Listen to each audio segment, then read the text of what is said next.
Hello, I'm Sebastian. Welcome to 9 Trees podcast. Today, I will summarize and review the book.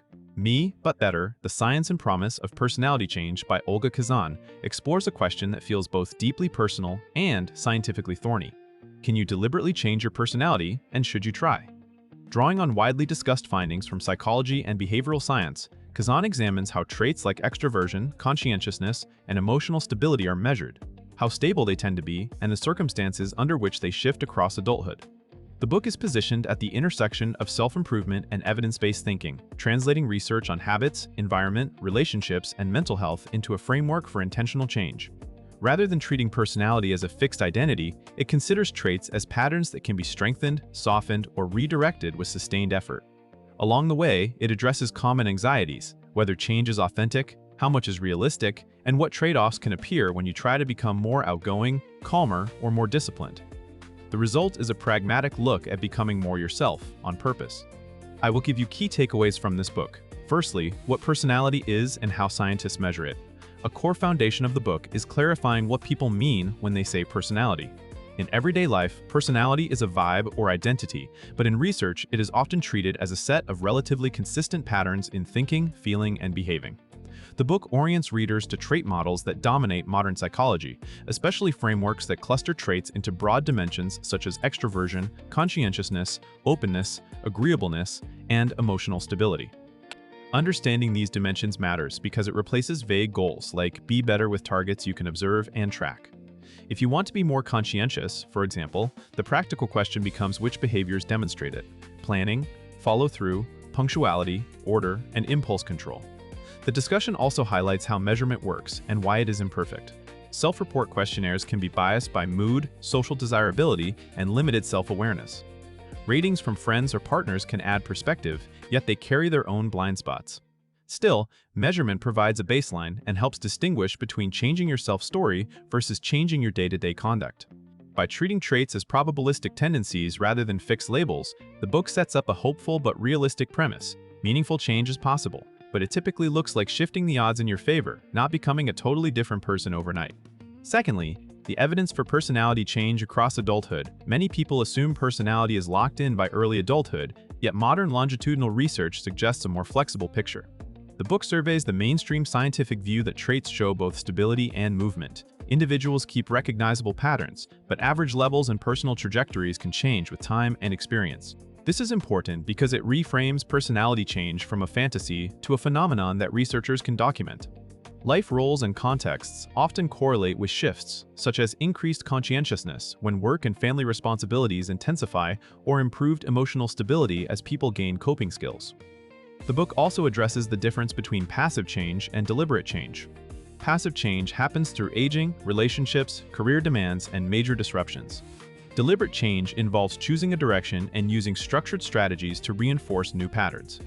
The scientific nuance is that traits are not just internal dispositions, they reflect repeated behaviors, reinforced emotions, and learned interpretations of events.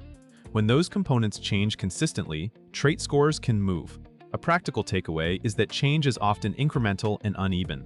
Readers can expect periods of progress, plateaus, and backslides, especially under stress. The most credible promise is not a personality makeover, but measurable improvement that accumulates over months and years.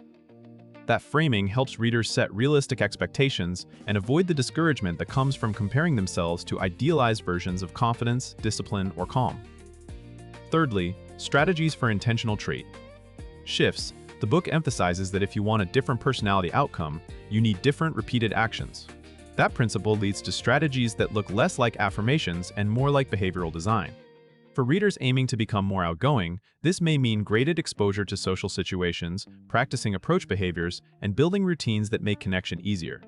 For those seeking greater conscientiousness, it can involve external systems that compensate for low internal structure, checklists, planning rituals, environmental cues, and commitments that create accountability. Another thread is that personality change tends to be easier when it is tied to specific contexts. Instead of trying to be generally fearless, you might practice being assertive in meetings or calm during commutes. This context specificity lowers the barrier to action and produces fast feedback. Over time, repeated context wins can generalize into broader confidence. The approach also highlights the role of identity without letting identity do all the work. Seeing yourself as someone who follows through can motivate behavior, but the book grounds that motivation in concrete practice. It also acknowledges that deliberate change is cognitively demanding at first. New behaviors require attention and can feel unnatural, but that discomfort can be a sign of learning rather than proof of inauthenticity.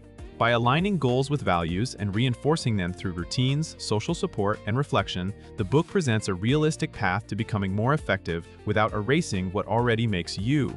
Fourthly, environment, relationships, and the feedback loops that shape you. A major theme is that personality is not built in isolation. Your surroundings repeatedly invite certain versions of you to show up. The book examines how environments and relationships act as feedback loops. You behave in a way that elicits responses from others, and those responses reinforce the behavior. Someone who expects rejection may act guarded, which can make interactions colder, which then confirms the expectation. Conversely, small shifts in approach can generate warmer reactions that reinforce openness. This lens makes personality change feel less like willpower and more like systems thinking. If your goal is to be more emotionally stable, you might reduce predictable triggers, change sleep and exercise habits, and redesign digital exposure that spikes stress. If you want to be more agreeable without becoming a pushover, you may practice clearer boundaries and choose relationships that reward direct communication rather than drama. The book also stresses the importance of social selection and social influence. People often drift toward communities that match their current traits, which can lock patterns in place. Deliberate change may therefore require entering new circles, finding role models, or seeking friends who encourage the trait you are building. This is not about becoming performative. It is about recognizing that personality is partially relational, and that sustained change is easier when your environment is aligned with the future you want to make normal. Lastly, ethics, authenticity, and the costs of becoming better. Trying to change your personality raises hard questions that the book treats seriously. One is authenticity. If a behavior feels forced at first, is it fake? The book frames authenticity less as immediate comfort and more as alignment with chosen values. Many skills that later feel natural, such as public speaking or assertiveness, begin as awkward practice. The key is whether the change serves your life rather than someone else's standards. Another issue is the hidden cost of trait change. Becoming more conscientious can improve reliability, but it can also increase rigidity or self-criticism if taken to extremes. Becoming more extroverted can expand opportunities, yet it may drain people who restore energy through solitude. Improving agreeableness can strengthen relationships, but it may create resentment if it suppresses honest needs. The book encourages readers to think in terms of optimal ranges rather than maxing out a trait. There is also an ethical dimension to why we want change. Are you seeking growth or trying to earn acceptance in an unhealthy setting? The book's promise is most compelling when personality change is used to expand agency, improving coping, strengthening relationships, and widening choices. By weighing benefits against trade-offs and setting boundaries around what you are not willing to lose, readers can pursue improvement that is sustainable, humane, and genuinely their own. In conclusion, this book fits readers who enjoy science-informed self-improvement, especially people who feel stuck in patterns like chronic worry, low follow-through, social avoidance, or relationship friction. It is also a strong match for anyone skeptical of personality as destiny but wary of motivational hype. By grounding the possibility of change in well-known psychological research and practical behavior-focused thinking, it can help readers translate abstract hopes into specific experiments: which situations to practice, what routines to build, how to recruit support, and how to track progress without spiraling into self-judgment. The benefit to a reader's life is agency. Instead of treating traits as permanent flaws, the book encourages an evidence-based mindset that sees personality as shaped by habits, contexts, and feedback loops. That perspective can reduce shame and increase problem-solving, leading to better work reliability, healthier emotional regulation, and more satisfying relationships. Compared with similar books, its value is the balance between optimism and constraint. It does not promise a total reinvention or a single magic method. It makes room for trade-offs, authenticity concerns, and realistic timelines while still arguing that measurable improvement is possible. For readers who want both hope and rigor, it is worth buying. If you would like to support Olga Khazan, you can buy the book through the Amazon link I've provided in the podcast description. After reading the book, please let me know what you think and share your thoughts. See you around.